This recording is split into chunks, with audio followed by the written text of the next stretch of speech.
Good morning. मैं पंकज यादव आज class 12 physics में नया टॉपिक लेकर आया हूँ। इलेक्ट्रिक पोटेंशियल, वैद्युत विभव। अब तक हमने वैद्युत क्षेत्र के बारे में समझा था। अब हम वैद्युत विभव के बारे में पढ़ेंगे। तो वैद्युत विभव क्या है? मान लीजिए यहाँ पर कोई एक प्लस चार्ज है, प्लस क्यू, और इससे अनंत दूरी पर यहाँ से इस आवेश से यहाँ तक की दूरी, मान लीजिए ये P है, इसकी दूरी इनफाइनाइट है। तो अनंत दूरी पर यहाँ पर कोई भी वैद्युत क्षेत्र नहीं होगा, इसलिए यहाँ पर कोई एक परीक्षण आवेश Q0 रखेंगे तो इस परीक्षण आवेश पर इस Q के कारण कोई भी वैद्युत बल का अनुभव नहीं होगा। लेकिन जैसे जैसे इस परीक्षण आवेश को हम इस Q के नज़दीक लाएंगे, इस परीक्षण आवेश पर बल लगना प्रारंभ हो जाएगा। क्योंकि यह भी प्लस है, यह भी प्लस है, दोनों के बीच में प्रतिकर्षण बल लगेगा। तो इस आवेश को अगर हम वैद्युत क्षेत्र में लाएंगे, वैद्युत क्षेत्र के किसी बिंदु A पर लाते हैं, तो इस परीक्षण आवेश को A पर लाने में कार्य करना पड़ेगा। एकांक परीक्षण आवेश को A पर लाने में जो कार्य करना पड़ेगा, उस कार्य को बिंदु A पर वैद्युत विभव कहते हैं।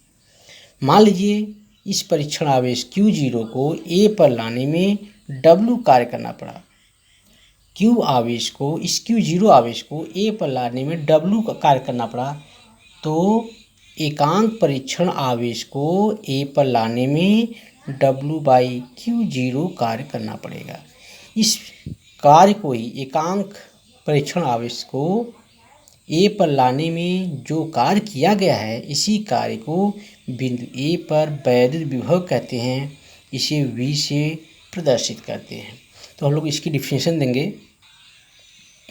तो एकांक परीक्षण आवेश को अनंत से वैद्युत क्षेत्र के भीतर किसी बिंदु पर लाने में जो कार्य करना पड़ता है, उस कार्य को उस बिंदु पर वैद्युत विभव कहते हैं। इसे हम कैपिटल V से प्रदर्शित करते हैं। फार्मूला होता है V बराबर W/Q0।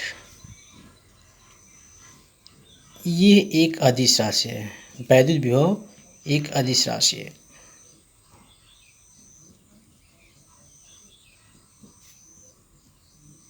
और यहाँ से इसका मात्रक क्या होगा? विभव का मात्रक निकालना है तो V का मात्रक हो जाएगा, V का मात्रक बराबर हो जाएगा W का मात्रक अपॉन Q0 का मात्रक। तो चूँकि W वर्ग है, कार्य है, इसका मात्रक जूल होता है, तो यह हो जाएगा जूल प्रति कूलम। इस प्रकार से विभव का मात्रक जूल प्रति कूलम होता है। इसका अन्य मात्रक वोल्ट भी होता है। वोल्ट, इस विभव के मात्रक को जूल प्रति कूलम या वोल्ट कहते हैं। यह एक अदिश राशि है, इसमें कोई दिशा नहीं होती है। अब देखते हैं कि वैद्युत विभवांतर क्या है। Electric potential. अभी हमने वैद्युत विभव की परिभाषा देखा कि अनंत से किसी बिंदु पर वैद्युत क्षेत्र के लाने में जो कार्य करना पड़ेगा, उस बिंदु पर वैद्युत विभव कहेंगे।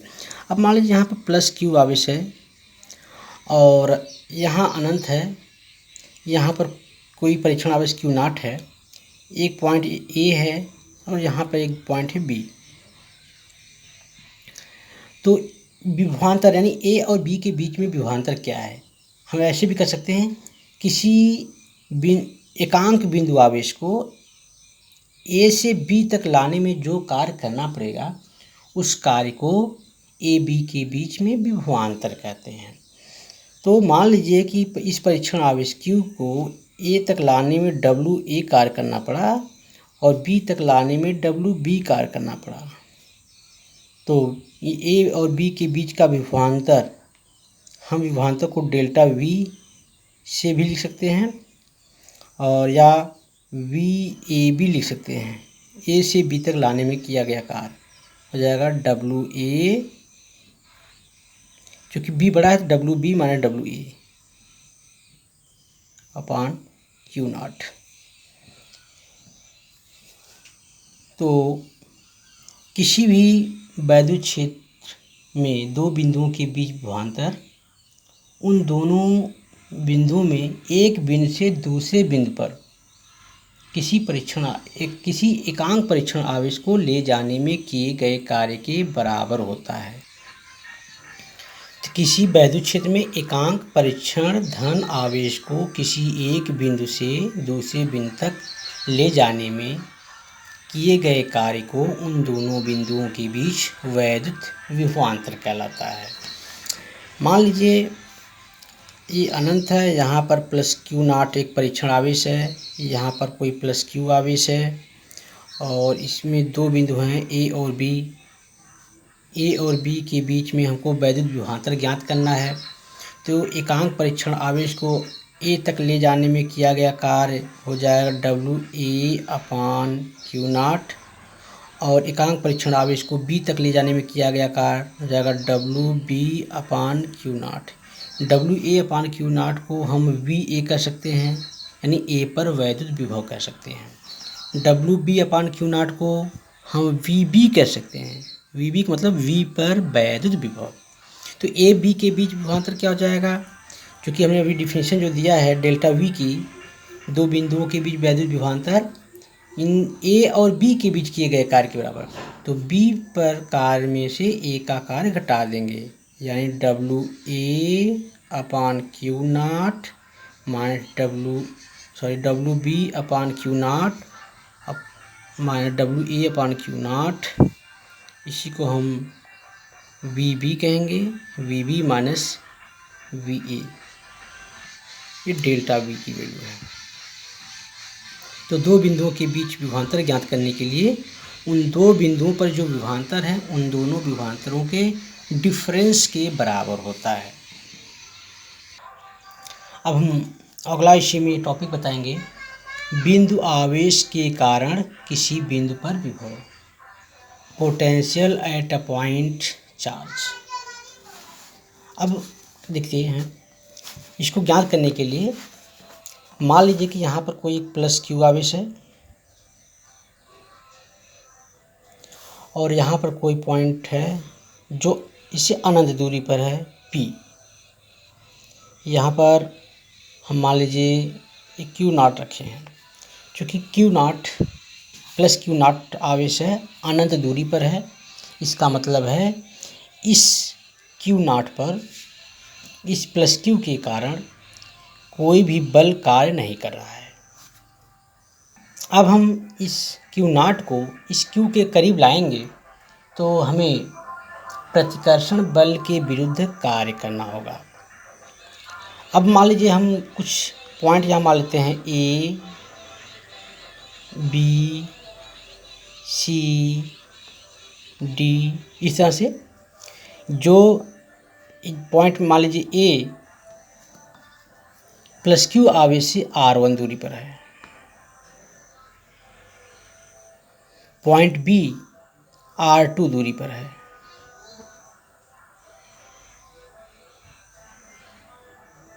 पॉइंट सी R3 दूरी पर है,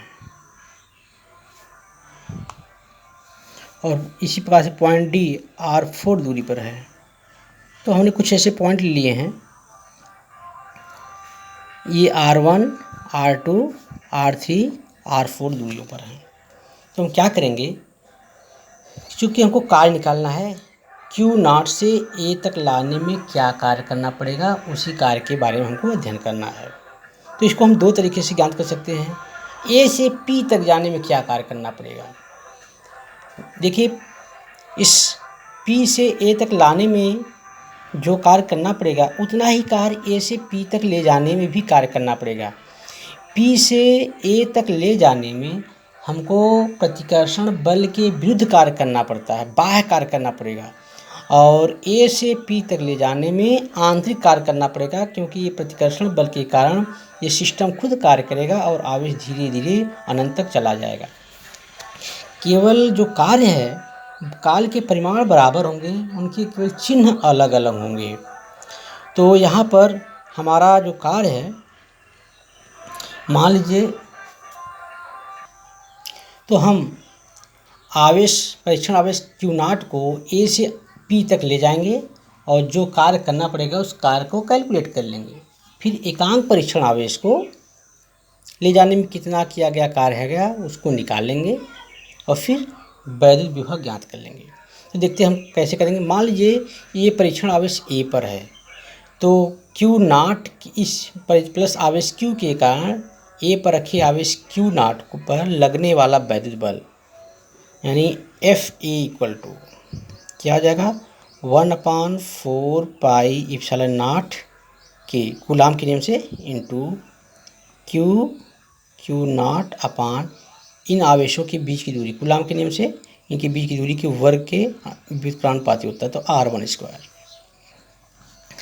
अब अगर इसी आवेश प्लस क्यू नॉट को बी पर पहुंचा दें तब उस समय लगेगा बल एफ बी बराबर 1/4 पाई इप्सिलॉन नॉट के क्यू नॉट अपान r2²।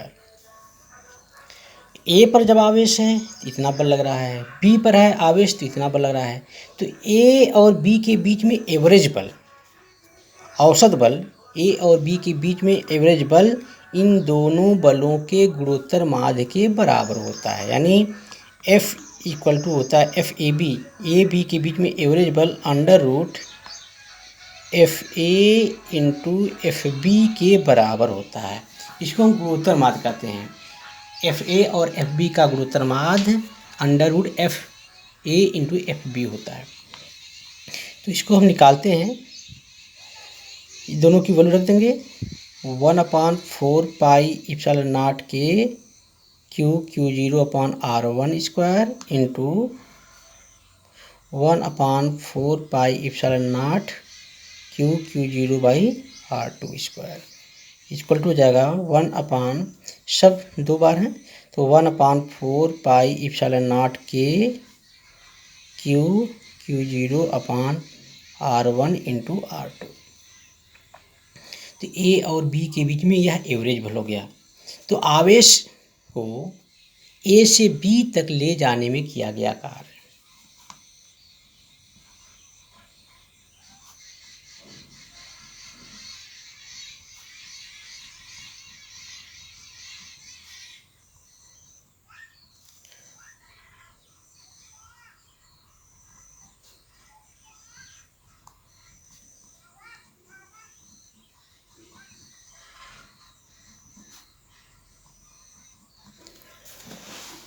आवेश को ए से बी तक ले जाने में किया गया कार्य क्या हो जाएगा, WAB बराबर, कार्य बराबर होता है बल इंटू बल की दिशा में विस्थापन। तो जाएगा बल इंटू बल की दिशा। तो बल कितना है FAB, विस्थापन कितना है, विस्थापन है AB, तो AB से मल्टीप्लाई कर देंगे। चलिए बल की वैल्यू क्या है, बल की वैल्यू FAB की वैल्यू हमने निकाला है ऊपर, तो जाएगा 1/4 pi epsilon naught Q0/R1 into R2।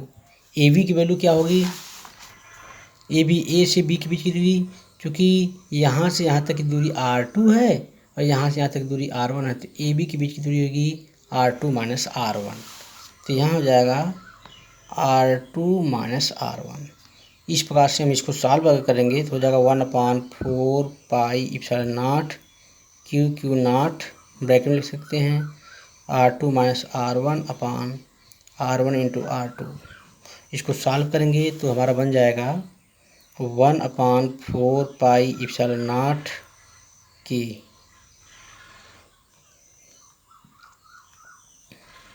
Q naught bracket में 1 इसमें इसे डिवाइड करेंगे तो हो जाएगा 1/R1 - 1/R2। इसी प्रकार से हम WBC निकाल सकते हैं। WAB ए से बी तक ले जाने में किया गया कार्य है। कैसा है कार्य? R1 दूरी से R2 दूरी तक ले जाएंगे कार्य तो हो जाएगा 1/4 के क्यू नॉट ब्रैकेट में 1/R1 माइनस 1/R2, बिल्कुल सिमेट्रिकल है। 1/R1 माइनस 1/R2 यानी R1 दूरी से R2 दूरी तक ले जाया गया है। इसी तरह से बी सी निकालना है, यानी बी से सी तक ले जाना है, यानी R2 दूरी से R3 दूरी तक ले जाना है। तो इसी तरह से जो किया गया कार्य हो जाएगा 1/4 के Q not 1/R2 minus 1/R3। तो ये इसको हम इक्वेशन 1 मान लेंगे, WAB को। WBC को इक्वेशन नंबर 2 मान लेते हैं। इसी प्रकार से WCD निकाल सकते हैं, हो जाएगा 1/4 के क्यू नॉट ब्रैकेट में 1/R3 माइनस 1/R4। इसी तरह से हमारा निकल जाएगा। इसी प्रकार से छोटे छोटे जो कार्य हैं हमारे होते चले जाएंगे तो अनंत तक पहुंच जाएगा, यानी ये धीरे धीरे ये R3 minus R4 1/R4 minus R5 ऐसे बढ़ते बढ़ते लास्ट में अनंत तक हो जाएगा।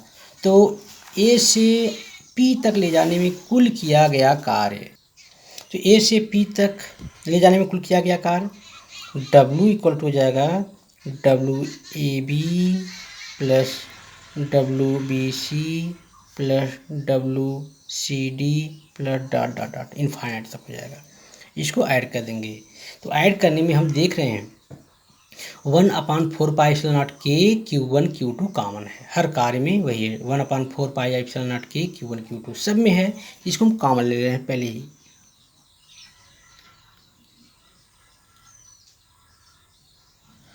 पहले ब्रैकेट में है 1/R1 माइनस 1/R2, दूसरे ब्रैकेट में है 1/R2 माइनस 1/R3, तीसरे ब्रैकेट में है 1/R3 माइनस 1/R4।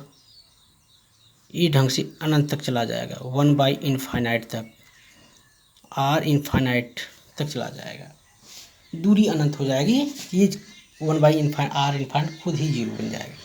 देखिए ये 1/R2 प्लस इससे कट जाएगा, माइनस 1/R3, 1/R3 से 1/R4 अगले से सब कट जाएंगे, केवल पहला वाला टर्म बचेगा।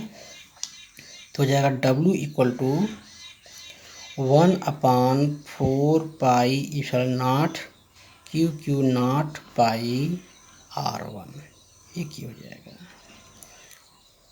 तो एकांक आवेश को